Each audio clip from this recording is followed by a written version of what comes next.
I happened to defend the budget of the DOTR during that time. Kaya po nung nasil po yung NSCR and the Metro Manila Subway with Japan, lagi po ako nakasama doon and I was a witness. Na-excite po ako kasi ito na yung we lost already almost 30 years. Diba? So na-excite ako doon. And then nung pagpasok po ni President Bongbong Marcos, yung build, gagawin build better more, mas lalo ako na-excite. Mas dadamihan pa at magko-concentrate siya infra. Anong nangyari? Nabinbin itong yung South Long Haul and Mindanao Railway. Dapat ho, Mr. President, ako, kaibigan po. I want you to succeed because his success will be our success. Sana po, ito yung hanapan ng solusyon. Because pang long term po tayo I'm looking at what will be good for the future. Yun lang ipakiusap ko sa kanya na sana yung pang mga infrastructure projects na nakaput on hold, dapat i-pursue. No? And he agrees. No? Pagka ganyan ho ang naririnig nyo sa mga senador, sinyalis na ho yan. Palubog na ho ang barko nitong si Marcos Jr. Naglulundagan na ho yung mga senador na kung saan talagang bilib na bilib sila nung kakaumpisa ng administrasyon nitong si Marcos Jr. Kagaya na lang ho nitong si Senator JV Ejercito. Nagsasalita na ho siya ngayong mga panahon na to kaugnay doon sa mga naumpisahan na proyekto nitong si dating Pangulong Rodrigo Duterte. Dapat ngayong mga panahon na to sa administrasyon nitong si Marcos Jr. Napapakinabangan natin. Pakinggan natin itong si Senator JV. Weak infrastructure. So kung gagawin mo pa yung EDSA ngayon, panahon na ito, talagang yung foreign investments na inaasam natin, na tinrabaho ng Pangulo nung unang termino, nung unang upo niya, talaga inikot niya we are open for business. Wala nang pupunta sa atin. Madi-discourage. So we have to, ang pinaka-primary consideration is the economic impact because brought about the total rehabilitation. So hindi yun ang sagot, sir? Sabi ko nga, kahit gaano kakainis, ganda gawin mong EDSA, ganun pa rin ang vehicle volume Di ba? Hindi naman, ang aim natin, mabawasan yung vehicle volume. Paano mababawasan? Kailangan maging online na ang mga railway system. People should now use the mass transit. Pag maganda at maayos, di ba? Yan ang ginagawa sa Europe, sa Asian neighbors natin. Masyado tayo, we have become a car-centered society for so long. We need to look into mass transit because of our growing population. And I think it's not only convenience, that's why I'm pushing for the railway system, improvement of airports, infrastructure, because it will spread out the development. It will develop the countrysides, hindi lang Metro Manila, Cebu at Davao. Dapat yan, pag may railway, maikalat yan. Correct. And this will create growth development areas.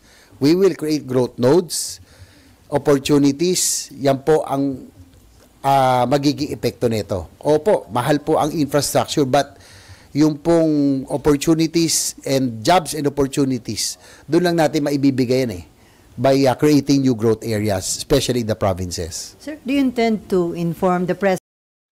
Ang problema ko kasi dito sa administrasyon na to, itutuloy mo na lang Di ba? Itutuloy mo na lang yung ginawa nitong si dating Pangulong Rodrigo Duterte. Hindi pa humatuloy-tuloy. Yung Mindanao Railway, ginawa ng kung ano-anong issue. Yung Manila Subway, yung tipong timeline na dapat sana, ganito dito sa taon na to, 2025, ganito nakalaki na tatapos. Hindi ho nasusunod. Bakit? Dahil sa pamumulitika, inuna kasi politika ng administrasyon. Inuna ang paninira sa mga Duterte. Iyon ho ang problema dito kay Marcos Jr. President and then yung mga concerned government official dyan sa iyong suggestion? Well, I have given my piece already. Wala naman ako. Siguro kung may chance, hindi naman kasi kami madalas nagkikita ngayon.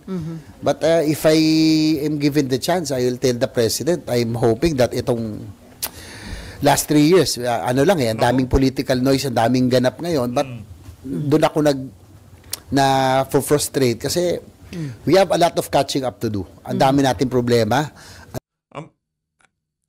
At yung political noise ho na yun, hindi naman ho inumpisahan itong si Vice President Sara Duterte. Hindi naman ho siya ang promotor dyan. Ang promotor ho dyan, walang iba kung hindi itong si Marcos Jr., yung pinsan niyang si Tambaluslos at si Lisa Araneta Marcos. Sila ho talaga ang promotor kung bakit napakaraming ingay ngayon sa politika. Yung impeachment na yan, di ba, imbis na atupagin nila kung paano mapapaganda ang ating transport system, inaatupag ho nila kung paano gibain ang mga Duterte. Imbis na inaatupag nila, tinututukan nila yung Manila Subway para kahit paano maibsan ang problema natin sa transportasyon kahit dyan lang sa Metro Manila. Hindi ho nila inaatupag yan. Anong ginagawa nila? Yung pa-photo ops, pupunta sila ng NAIA, kesyo sa loob daw ng 20-30 years. Ngayon pa lang daw niya nakita ang ganyan yung NAIA. Anak ng tawa, ano ba nabago sa NAIA? Sige nga. Pambihira talaga tong Marcos na to. Kung makapagsalita, kala mo talagang ganda-ganda na ng NAIA. Inawakan ho yan nitong si Ramon Ang. Patango-tango na ganito si Ramon Ang. Kala mo talaga meron siyang ginawang pagbabago. Yung talagang naramdaman ng ating mga kababayan. Hindi naman ho kaya't pagdating dun sa mga wars airport, nawala sa bilang itong NAIA. Di ba? Hindi naman. Nandun pa rin ho. Sa bagay, siguro kaya nakita nila na gumanda kasi walang gaanong turista. Dahil nga naman isa ho tayo sa mga ika nga ngayong mga panahon na to, kinatatakotang puntahan ng mga turista. Base ho yan dun sa pinaka-latest na rating. Lumaga pa ko sa survey ang Pilipinas. Ayaw na hong puntahan ng mga turista dahil ang inuuna ng pamahalaan, imbis na yung peace and order, paninira sa mga kalaban sa politika. Diba? Yun ngayon ang nangingibabaw dito sa administrasyon na to. Ang dami nating kailangan gawin para makahabol sa ating mga Asian neighbors, para maging attractive. And one is infrastructure, no? Na fast track natin dapat yung ongoing NSCR, Metro Manila Subway System, Mindanao Railway at yung South Long Haul papuntang Bicol na cancel pa or put on hold. Ang suggestion ko, sana itong i-prioritize, hanapan ng magte-take over yung South Long Haul going to Bicol in Mindanao Railway System because this is this is how we will be able to create jobs and opportunities by laying down the tracks, laying down the infrastructure.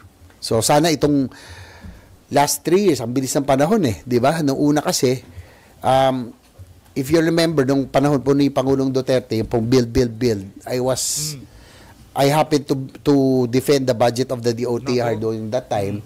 Kaya po nung nasil po yung NSCR and the Metro Manila Subway with Japan, lagi po ako nakasama doon and I was a witness. Na-excite po ako kasi ito na yung di ba?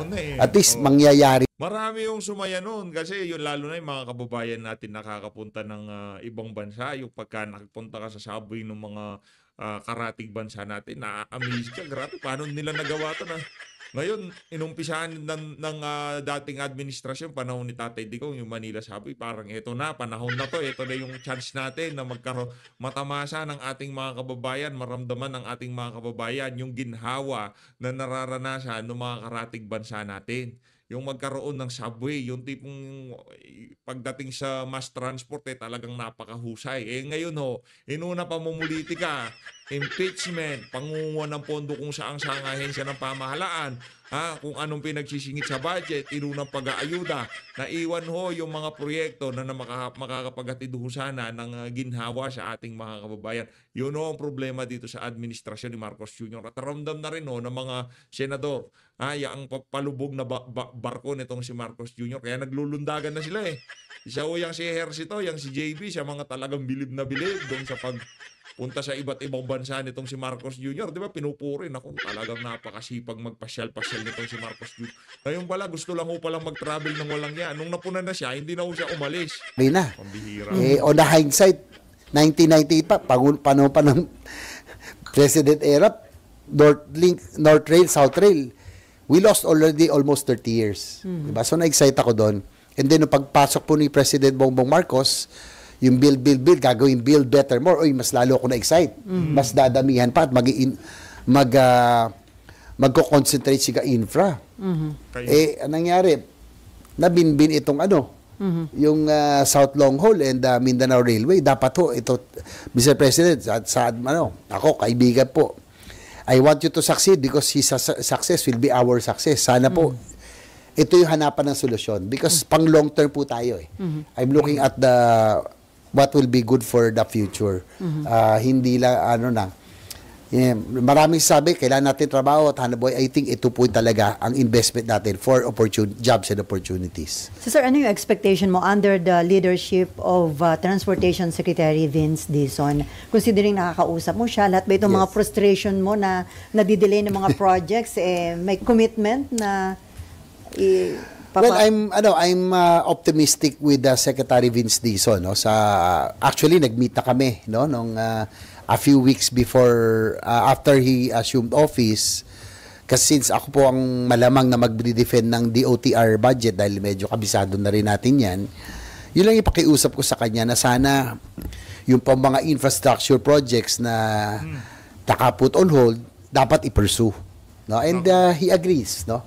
And I think he's bagay na bagay ito si Vince Dizon for the job kasi marami tayong yung in-hold ng mga proyekto kasi hindi pa kumikita yung mga kaibigan nila dyan sa Malacanang. Senator JV, hanggat hindi kumikita yung mga kontraktor, mga kaibigan na mga makakapangyarihan dyan sa Malacanang, hindi naman aandar yung mga proyekto na yan. Yun mga kababayan. Kaya pinatigil kasi hindi sila kumita. Nung panahon ni dating Pangulong Rodrigo Duterte, anong kumita? Dumaan yan sa proseso at walang pakialam yung si Tatay Digong pagdating sa bidding. Pero pagka nagkaroon ng anomalya, talagang mayayari kayo dyan. Naumpisa, itutuloy na lang. Anak ng tokwa, di pa matuloy-tuloy. Pambihira. Bulin eh. Sabi ko nga, kung lahat ng government official tulad niya na yung hyper, no? Energizer Bunny nga, Totoy Bibo, lahat na. Pero yan ang kailangan natin eh. And I'm in constant communication with him in the improvement of infrastructure. Hindi lang po yung railways, so even the improvement of the airports, seaports. Nag-uusap na kami kung ano yung kinakailangan. May mga ina-identify ako. Kasi advantage ko, layas ako di ba? Because of my passion for riding, napupuntahan ko halos lahat. For example, yung mga airports, yung Mati airports for the eastern side of Mindanao, kasi malayo yan sa sa Davao, pero Davao Oriental, Compostela, Davao de Oro, Caraga region will benefit. Ang ganda rin ng lugar na yon, no? Maraming tourism areas and agricultural centers, but it's about 3-4 hours away from Davao City. So, maganda ma-improve natin yung Mati Airport. Nilagyan natin na funds yan last year. Daet Airport also. Naga Airport. Para naman na siya, maging hindi na naka-cancel flight. So, we are talking already on different infrastructure needs that we can fund to improve and help stimulate economic growth. Nag-usap na kami maaga, ano pa yung mga ports, airports, pero yung pakiusap ko talaga, sana yung po South Long Haul and Mindanao Railway, matuloy na. Actually, na-zero yan sa budget na nga for last year. Coming from the House, wala na zero budget. Nilagyan ng Senado yan ng at least 200 million each for the project management office to continue na at least magtuloy-tuloy yung monitoring, yung studies, yung monitoring ng right of ways na kung may sakaling meron ng entity na mag-take over, ready na tayo, hindi yung magsa-start right from scratch. So it was the Senate who added so that the project management office will continue for the South Long Haul and Mindanao Railway System. Ayun. Hindi, Senator GB, hintay-hintay lang tayo. Pagka napagpasya na yung kung sino-sino pa yung mga kikita dyan sa Mindanao Railway na yan at doon sa mga nabanggit ng proyekto, pagka na-finalize na ika nga, mauumpisahan na yan. Hindi ko kasi kumikita yung mga kaibigan ng mga taga-administrasyon kaya itinigil yan. Ito na ho mga kababayan, rekta na ho tayo dito kay DJ Chacha. Interviewin niya ito dito kay Senadora Leila de Lima. Ito ho, sila ho ngayon talaga ang palong-palong gusto nilang ma-impeach itong si Vice President Sara Duterte. Alam naman nila at nabasa nila na sila ang magbebenepisyo kung sakaling ma-impeach itong si VP Sara. Pakinggan ho natin itong interview nitong si Ma'am DJ Chacha dito kay dito kay Representative Leila de Lima. Game, bisa na ho natin. Morning, ma'am. Okay. Good morning, Ted, and good morning sa mga nanonood at nakikinig sa programa niyo ngayon. Yes po. Attorney, eto, siguro simulan muna natin dito sa kumalat na draft resolution itong nakaraang araw. Paano nyo po nalaman yung tungkol dun sa draft resolution? Online nyo na lang din po ba ito nakita kagaya ng karamihan? Ay, opo. I just saw it online kasi it was circulating. So, and then subsequently nga, di ba, inamin ng opisina o inamin ni Senator Bato de la Rosa na galing sa opisina niya. But before that, nakita ko na sa online. Okay. Yes. Oo. Bago po kumalat ito, may mga naririnig na rin po ba kayong balita na may mga senador na planong maghain ng ganyang klase po ng resolusyon? Opo, naaalala niyo po, before that, talagang meron na po akong sinabi. In fact, I came out with a video message. Sinasabi ko na may mga ugong, may mga naririnig kami, na may mga ganyang mga plano. Kasi,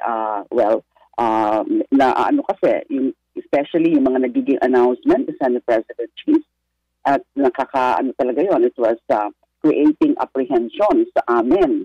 So, pinagdudugtog-dugtog lang namin kasi nag-uusap naman kami siyempre, kasamahan ko rin sa ML, tsaka sa LP, tsaka sa mga kaibigan, ay yun ang nakikita namin developing situation sa Senado.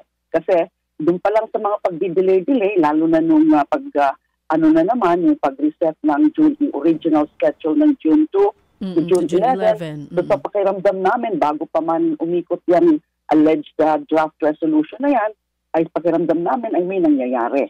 May ganyan na plano. Opo, sabi nyo nga po, pakiramdam nyo na bago pa ilumabas ito na may mangyayari. At eto na nga, though, sabi naman po ni Senate President Cheese Escudero, ito ay scrap of paper pa lamang sa ngayon. Pero, attorney, kung problema dyan yung tipong itong mga dilawan na to talagang gumugusto ho sila di ba? Yung mga, kausapin nyo yung mga kasama nyo senador dyan. Simple lang naman, di pigilan nyo. Magdidebate naman yan sa di ba, sa plenaryo. Pagka mag-aano na resolution, magdebate kayo doon. Pakinggan natin yung mga punto de vista nitong si Leila, nito si Risa Ontiveros, nitong si Coco Pimentel. Yan talaga gumugusto yan sa sa impeachment Ngayon kung yung mga nila, yung mga punto de vista nila hindi nakapalag doon sa resolution pinapakalat ngayon. Ano daw yan kumbaga merong input yung ibang mga senador kung bakit hindi na dapat ituloy ang impeachment na yan. Kaya naman para dito kay Leila de Lima, ano na naman ho yan, publicity stunt ika nga. Nag-publicity stunt ho yan. Talagang gusto nilang pagmukayin na talagang tinatrabaho yung impeachment na yan. Hindi dapat matuloy. Kaso ang problema, yung mga kababayan natin mismo sa social media nabubwisit yan sa impeachment na yan. Kaya hindi pa rin gumagana yung publicity stunt itong mga nagsasalita na to laban sa impeachment na dapat itigil yan, wag nang ituloy, dapat ituloy yan, wag dapat itigil yan, yan kagaya nitong si De Lima. Yung mga kababayan natin sa social media gusto na hong itigil yan dahil napakarami yung issue na hindi na pag-uusapan dahil dyan sa mga dyan sa impeachment na yan nitong si Tambaluslos laban dito kay VP Sara. Kaliman, ayaw, yung iba siguro, hati po ang ating mga kababayan dito po sa resolution na to. Pero kung sakali, on June 11, may maghain nga po nito, ano po ang plano ninyo bilang isa po sa mga prosecutors po para po dito sa impeachment complaint ni Vice President Sara Duterte? Okay, gusto ko pong linawin, DJ, Chacha. Gusto kong linawin na sa ngayon, hindi pa po ako officially part of the prosecution panel. Yes, naimbitahan ako at si Congressman Machel Jokno. Naimbitahan po kami ng speaker. And we both said yes. Pero since hindi pa nga kami officially assumed as a member ng House of Representatives, kasi sa 20th Congress kami uupo, hindi pa kami pwedeng maging parte officially ng prosecution panel. So hindi ko po pwedeng paunahan yung panel kung ano yung magiging plano. Pero siyempre hindi po malayo at most probably yung talaga ang mangyayari kung talagang pipilitin nila yan, yung ganyang klaseng resolution na pagbutohan sa June 11 na bago pa man sila nagko-convene as an impeachment court ay magiging napaka-questionable po yan. Kaya wala hong option, wala pong choice yung panig siguro ng prosecution kundi questionin yan legally. Okay. Yes. Pero kung sakali nga pong matuloy ito, mapayagan or mapalusot, ano po kaya posibleng mangyari naman sa mga susunod na impeachment trials natin? Kasi yun ang pangamba po ng ilang mga legal experts ngayon, Attorney Leila. Yes. Kasi kung talagang isusulong yan, ipipilit yan at magkaroon ng majority vote. Kasi ang hahabulin nila dyan, simple majority vote lang. Kasi yung premise ng gumawa niyan, kung sino man yung gumawa for Senator Bato de la Rosa, yung premise niyan is that hindi pa sila nagko-convene as an impeachment court.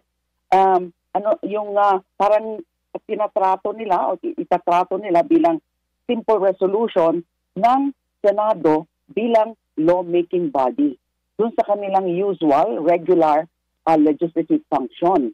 Lalong magiging mas questionable yan. O kung sakali lang, ipipilitin pa rin nila yan kahit napaka-questionable. Ay ang nakikinikinita ko po niyan is that meron din maghahain ng motion, a verbal motion na mag-adjourn sine die. Dahil nga, di ba, June 11, 2 araw na lang. June 12, holiday. June 13 na lang, yung pinaka-last day bago yung sine die adjournment. So yung siguro mangyayari. At kapag adjournment, motion to adjourn, ordinarily, hindi ito debatable. So walang mangyayari from the time that they would approve, let's say they would approve that resolution, up to kung ilang weeks pa yan, wala. Hiatus. Depende na kung magkakaroon ng mga ibang development. Depende na kung, for example, magbago yung isip nila na even during the sine die adjournment, actually, pwede talaga silang mag-convene na. O kaya, sasabihin nila, hintayin na lang natin yung next Congress, yung next Senate. Sila na lang ang magpasya sa bagay na yan. Pwede pa ba yan?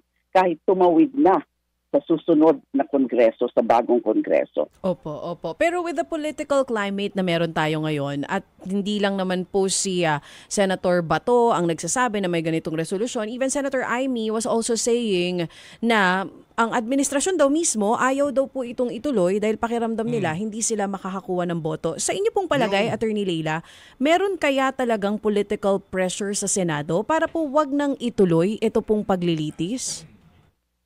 Hindi yan mawawala sa posible na mga dahilan. It could be anything. Ang pakiramdam namin, kasi hindi lang namin naiintindihan kung bakit nagdi-dribble pa. Kaya hindi maiiwasan na naghahaka-haka ang maraming tao tungkol sa mga what exactly is the motivation? What is the real reason for this?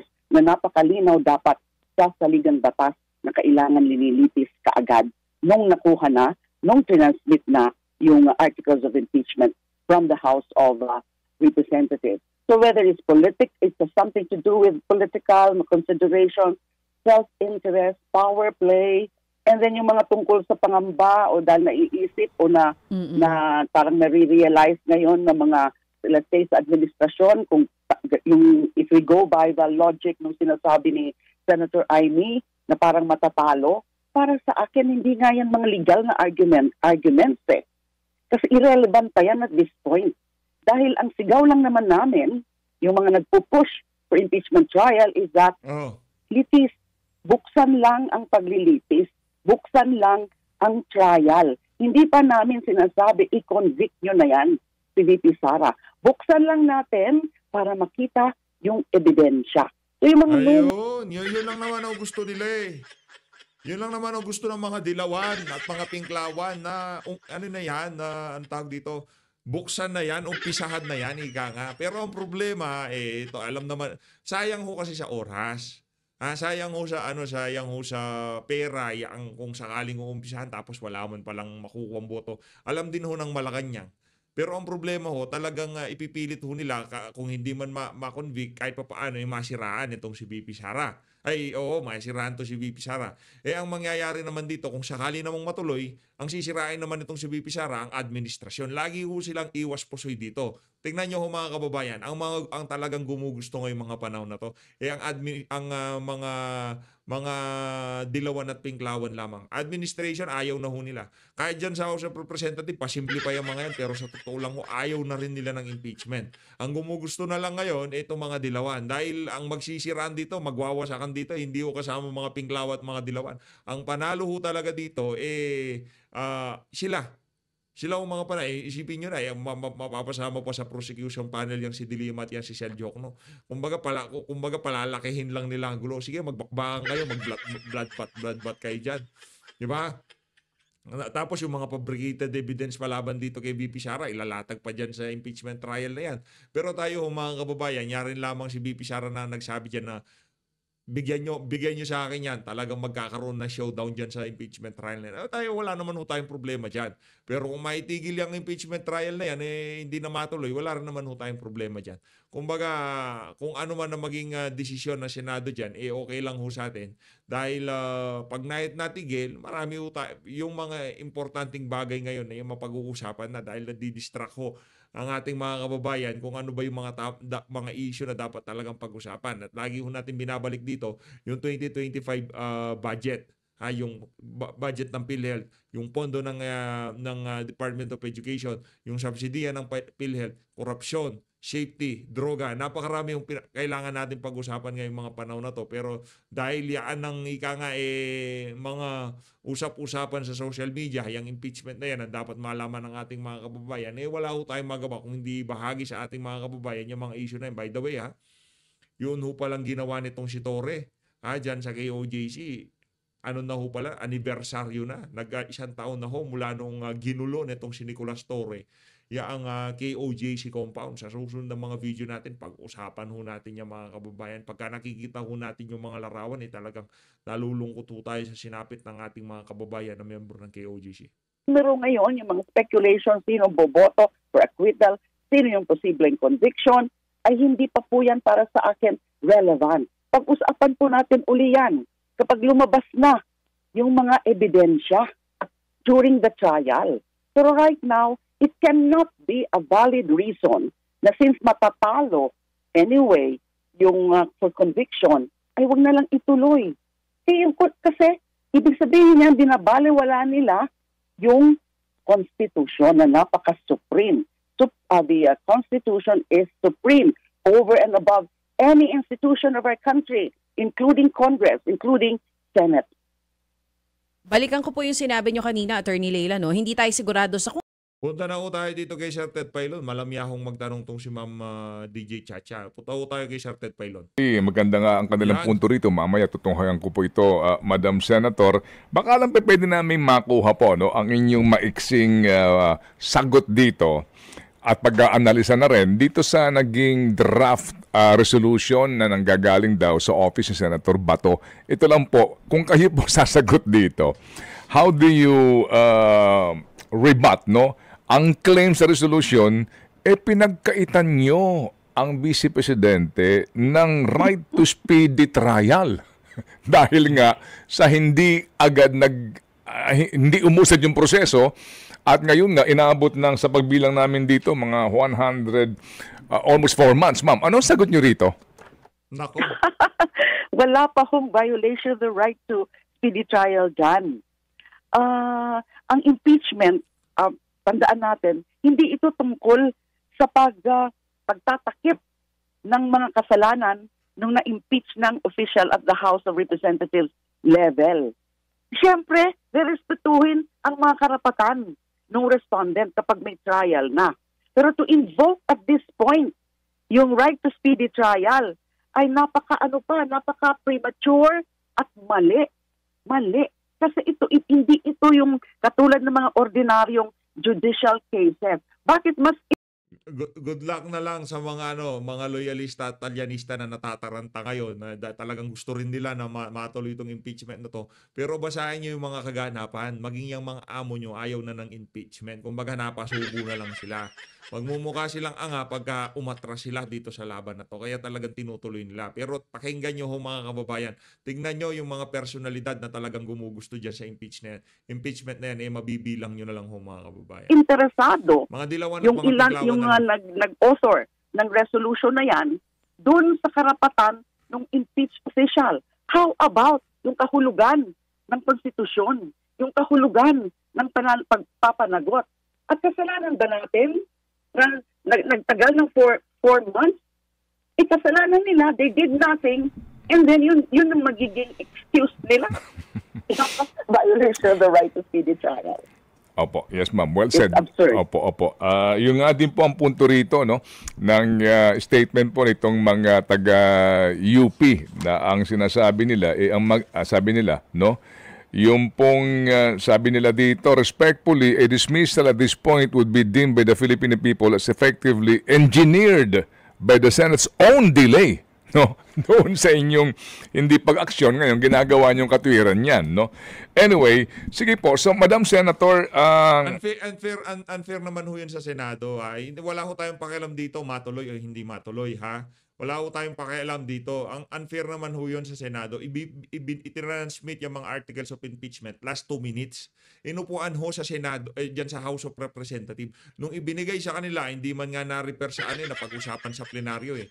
Yung tipong last day, ngayon last day ng session, mamaya, doon ho nila transmit. Hindi man ho na-refer sa sa floor di ba? Hindi man ho napag-usapan basta nagkaroon lang ng ugong-ugong na ipapareceive na ng SecGen diyan sa Senado yung mga articles of impeachment. Tapos ngayon si nila Senado. Inupuan ho yan, hindi sa Senado. Inupuan ho yan dyan sa House of Representatives. Ilang araw pa lang ho hindi ko pinagtatanggol Senado dito. Wala ho tayong pakialam, matuloy o hindi matuloy yan. Pero para ngayon yung script ng House of Representatives na sinisisi nila ang Senado, yun ho ang lumalabas pati sa mga interview ng mga pinklawan at dilawan ngayong mga panahon na to.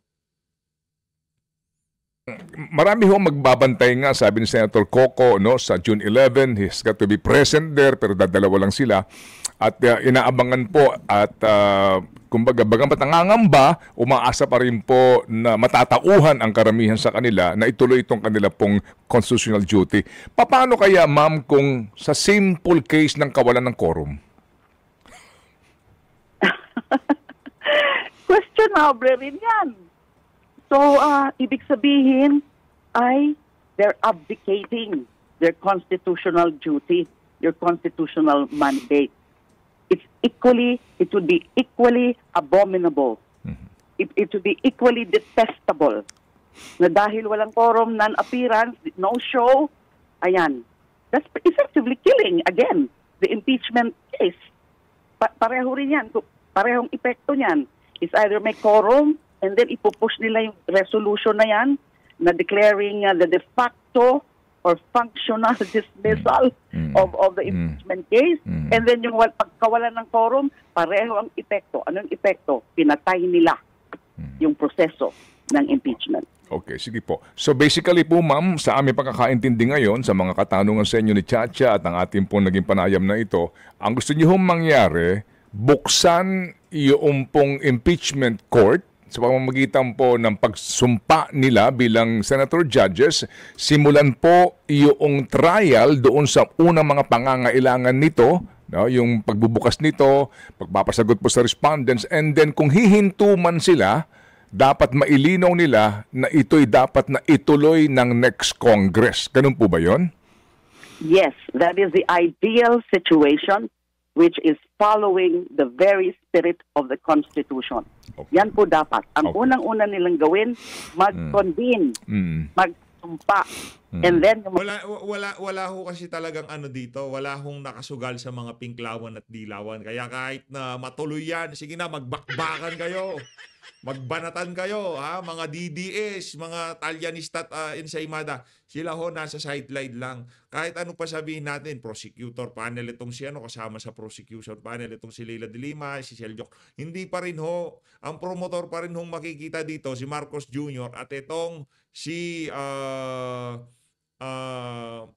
Tambaluslo, sila pa rin hong titignan dito bilang sila talaga ang promotor dito sa impeachment na to. Ito mga pinklawan at dilawan, wala ho silang pakialam dyan. Mga proseso na ng pagbabasa, officially ng articles of impeachment, pag-issue ng summons na pinapasagot si VP Sara within 10 days, tapos yung magkakaroon ng another proceeding na ipapa-appear si VP Sara to plead either guilty or not guilty. Tapos pre-trial.